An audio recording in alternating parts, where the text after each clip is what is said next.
Video বানাবো কি বানাবো না, ব্লগ করব কি করব না, সেটা নিয়ে আমি সত্যি খুব কনফিউশনে পড়েছি। So hey everyone, welcome to my channel. তো গুড মর্নিং। তো চলো আজকে দিনটা একটু করে তোমাদের সাথে শেয়ার করি। তো এই যে আমার টু ডু লিস্ট, আর আজকের ভিডিওটা অন্য সব ভিডিও থেকে একটু আলাদা হতে চলেছে। তো এটা আমার মর্নিংয়ে দেখতে পাচ্ছ, আমি পড়তে বসে গেছি এবং তারপরে ছিল আমার ব্রেকফাস্ট। তো ব্রেকফাস্টে এখানে আজকে খুব ব্রেকফাস্ট ভীষণ লোভনীয়। তো তারপরে চলে আসলো আমার একটা বই, এবং বইয়ের বললাম যে আজকের ভিডিওটা অন্য সব ভিডিও থেকে একটু আলাদা হতে চলেছে, কারণ এইগুলো আমি কোনো ভিডিওতে দেখাইনি। তো এটা ছিল পিএসসি মিসলেনিয়াসের বই, তোমরা দেখতেই পারছো। তো এটা দেখে নাও। আর এর মানে বইটা কেমন কি সেটা যদি তোমরা কেউ জানতে চাও আমি নিশ্চয়ই বলবো।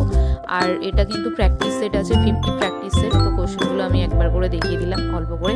তো এরপর চলো আমি চলে গেলাম কিচেনে, আর আমার রান্নার দায়িত্ব পড়েছে আজকে। তো আজকে আমি করব মাংস রান্না। তো এখানে আগে থেকে সব কিছু আমি করে রেখেছি, মানে ম্যারিনেট করে রেখেছি। তো এবার কড়াইতে গরম তেলে আলুগুলো ভেজে নেওয়ার পরে মাংসগুলো দিয়ে কষাই করে আর ভিডিও নেওয়া হয়নি। তো এই যে কষাই মাংস পরে জল দেওয়ার পর এরকম কিন্তু লুক এসছে। তো তারপর আমি রান্না করলে যেটা করি, বারবার টেস্ট করি। তো একেবারে খারাপ ছিল না খেতে। তো চলো তারপরে খাওয়া দাওয়ার পরে আমি চলে গেছিলাম নিচে হাঁটতে। আর ইয়েস, এই ভিডিওটা যদি তোমাদের ভালো লাগে তো অবশ্যই আমার চ্যানেলটা একটু সাবস্ক্রাইব করো। তো আজকে এই পর্যন্ত, টাটা।